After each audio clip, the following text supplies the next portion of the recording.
Então, boa noite, irmãos. Louvado seja nosso Senhor Jesus Cristo. Eu queria continuar o mesmo tópico que a gente viu semana passada. Semana passada a gente estava falando a respeito de uma comunidade, de um grupo de cristãos, aliás, do primeiro grupo de cristãos que se agregou no Mediterrâneo. E a gente estava contando justamente para a gente entender melhor essa história do cristianismo primitivo. A gente contou da questão dos judeus, que se viam, sempre foi uma nação unida, apesar de espiritualmente unida e em princípios unidas, apesar de geograficamente separada, porque eles criam muito nessa questão do Messias e na vinda do Messias, e que foi pregada e que estava enraizada na tradição deles, e que dentre os judeus tinha um grupo ainda de judeus, mas que pregava uma coisa diferente, que os tornava únicos nessa questão, e que era o princípio de que o Messias não só já tinha vindo, mas que eles o tinham matado, né? Que diferenciava de todos os grupos judaicos. E esses grupos se agregavam no Mediterrâneo, eles se denominavam irmãos, eram chefiados por Pedro e pregavam essas coisas diferentes, além de que essa questão diferente, além de que eles seguiam as tradições judaicas, mas com uma nova perspectiva, por exemplo, da ceia, né? Eles criam que além desse Messias já vinha, que ele não era só um intermediário de Deus, mas que ele era o próprio Deus, e que ele os tinha vindo, tinha morrido por nós, pelos nossos pecados, ele tinha ressuscitado e ele tinha ascendido aos céus. E nisso ele criou o corpo da Igreja de Cristo. Ele nos criou, e eu nos deixei na semana passada com esse princípio, que foi no finzinho da semana passada, deixei o princípio que foi Pentecostes, que foi os judeus, os 12, né, apóstolos unidos junto com a Virgem Maria, receberam, ainda com medo, porque o medo depois da morte de Jesus, o medo por causa da devastação que foi o que os judeus fizeram na época, receberam as línguas de fogo do Espírito Santo, e que fez um barulhão, né? E que essa agitação, esse barulho que foi a vinda do Espírito Santo, trouxe uma agitação grande dos judeus que estavam em Jerusalém, justamente porque estava na época de Pentecostes, que na época era uma festa de colheita, então deixava a cidade cheia. E aí esse barulho atraiu bastante gente, e que ficaram ainda mais assustados quando os apóstolos saíram, cada um falando na sua língua, e na língua da pessoa, né, que estava ouvindo, e falando com uma destreza, com uma capacidade, com uma racionalidade que eles achavam até incrível. E aí causava até riso, está descrito no livro, mas que Pedro encarou essa multidão e que ele não tinha medo. E aí, pela primeira vez, ele gritou a sua fé em Jesus o Messias, e ele deu início à história cristã. Foi um início, esse grito foi um grito de declaração apologética, ou seja, ele explicou no que se cria, no que era para ser cristo, e foi uma primeira declaração de guerra ao mundo, a primeira declaração que declara que essa é a fé verdadeira e que a gente tem que defendê-la. Foi aqui que a gente parou na semana passada. Essa comunidade que estava no Mediterrâneo, que estava ali começando esses preceitos, começou a surgir a partir disso, a partir desse grito de Pedro. Foi esse grito, esse Pentecostes que deu início à igreja militante, né, ao povo. Essa primeira comunidade, ela é descrita no Novo Testamento, no Atos dos Apóstolos, em 60 a 64 depois de Cristo, por um homem que não testemunhou a ressurreição de fato, mas que ele viveu nessa época, que ainda estava impregnado da mais viva tradição. Não que hoje não seja, mas naquela época ainda era a mais viva tradição.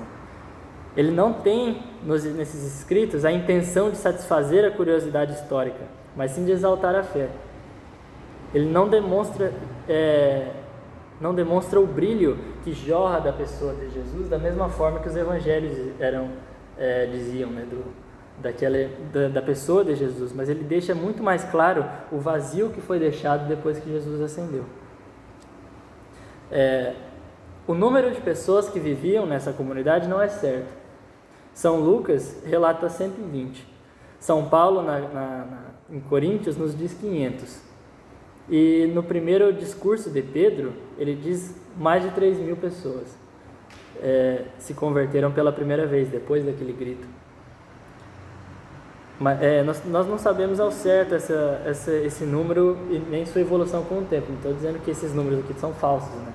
Estou dizendo que às vezes ele retrata um período, mas a gente não sabe, né, como que foi essa evolução. Justamente porque os escritos não fazem questão de satisfazer uma curiosidade histórica. Tampouco nós sabemos a sua organização de fato. Nós sabemos que os apóstolos tinham uma grande autoridade moral, e tanto que após que foi descoberto, que foi espalhado o fato de que Judas, um dos apóstolos, tinha se matado, né, Judas Iscariotes, Pedro pediu para que fosse substituído, para que ele fosse substituído de comum acordo. E que aí, nisso, o colégio dos apóstolos propôs 2 candidatos, que foram um chamado de Barsabás e o outro de Matias. E eles rezando, pediram a intervenção do Espírito Santo, e o Espírito Santo escolheu o segundo. Isso é retratado no Atos dos Apóstolos. Então, demonstrando novamente que Pedro ocupava o primeiro plano, né? Ele era a pedra que Nosso Senhor tinha deixado para ser edificada a igreja. Então ele pediu para os apóstolos escolherem o próximo de comum acordo, e o Espírito Santo interveio para escolher o segundo desses 2 que eles selecionaram. Nós sabemos também que junto dos apóstolos haviam alguns assistentes, cuja função também não é muito precisa.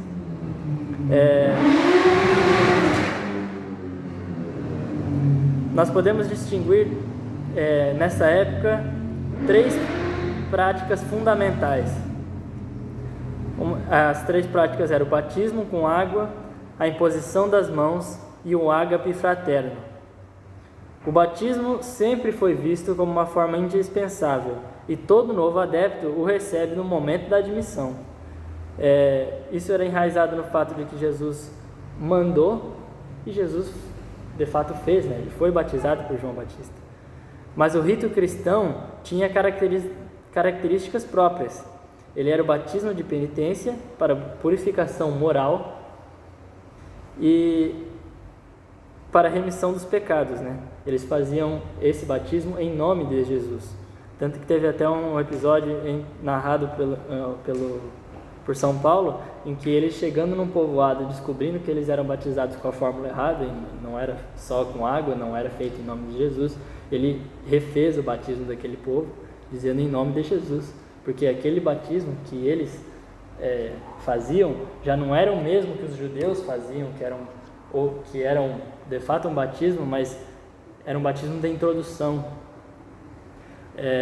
Aqui era um batismo de purificação moral, ou seja, daqui para frente eu vou seguir os preceitos e eu vou seguir, melhorar de vida. E segundo, que esse batismo era pela remissão, e principalmente pela remissão dos pecados, que foi o sacrifício de Nosso Senhor.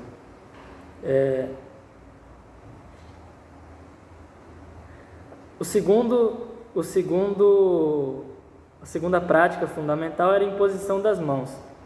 O sentido exato disso não é meio difícil de dizer. Era uma tradição israelita muito antiga e patriarcal para conferir a alguém uma eficácia sobrenatural. Então já era feito pelos israelitas. Mas nessa comunidade ele já comportava o que nós vemos hoje na Crisma, que é a transmissão direta dos dons dos Espíritos Santos de Pentecostes, que é a graça, a luz, a coragem e a sabedoria. Portanto, tinha uma questão de uma sequência lógica. O batismo abre as portas dos fiéis à verdade e a imposição das mãos permite-lhes seguir a caminhada. Então,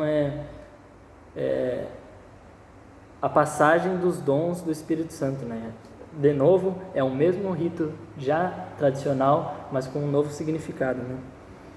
E por fim, o principal eram os ágapes, né? As refeições em comum, que em geral era um rito de união, e entre os judeus já era uma refeição sabática. Era a divisão do pão como forma de união e como forma de deixar sagrado o sabá, né? Mas os cristãos, aquela comunidade, estabeleciam um nexo formal entre essas cerimônias e a morte de Cristo. Essa união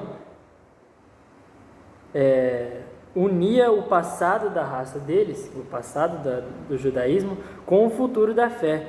E eles sentiam que, ao consumirem o pão, eles realizavam algo muito mais do que uma simples comemoração, como era de fato, como era antes, aliás. Eles sentiam uma participação da vida divina. Foi por meio desta comunhão que os primeiros fiéis ganharam a consciência do que eles eram. Não uma assembleia, não uma escola de pessoas, mas uma sociedade que vivia para e em Cristo. Uma comunidade de santos ou uma igreja. Uma igreja que vivia com foco principal, Nosso Senhor. Essa igreja que foi fundada e essa comunidade que a gente vem sido descrita, era uma sociedade que vivia para a caridade, com um só coração e uma só alma, onde todos rivalizavam-se nos esforços para a santidade. E tamanho era o espírito fraterno, tamanha era essa caridade, esse espírito de que Nosso Senhor estava junto deles, estava no meio deles para tudo que eles faziam, que já se pensava que a segunda vinda estava próxima. E no ano de 60, de 30 a 100 depois de Cristo. De tamanha era essa união do povo. Essa igreja primitiva, que permaneceu e permanecerá sempre eternamente na tradição cristã, como modelo e como saudade. Então, com isso a gente tem uma noção de como que começou essa linda tradição cristã que a gente tem e como modelo que a gente tem que pensar voltar a seguir. E que viva Cristo Rei! Viva!